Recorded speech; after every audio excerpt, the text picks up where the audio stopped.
อันนี้คิดก็นางติดคนเอาตัวนี้ก่อนมันก็จะวางเข้าหมายได้ไหนได้คะเดี๋ยวมาชิมดูก่อนว่ามันจะขาดไหม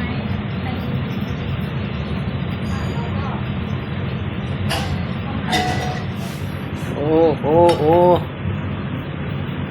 หอมแล้วหอมแล้ว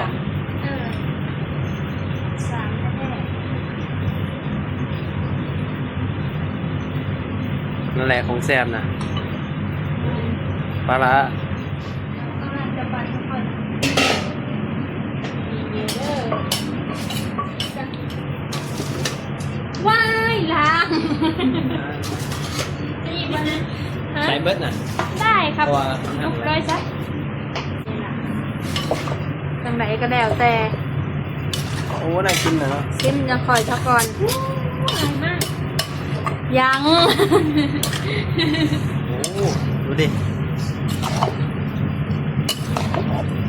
เนื้อนี้คิดก็นางติด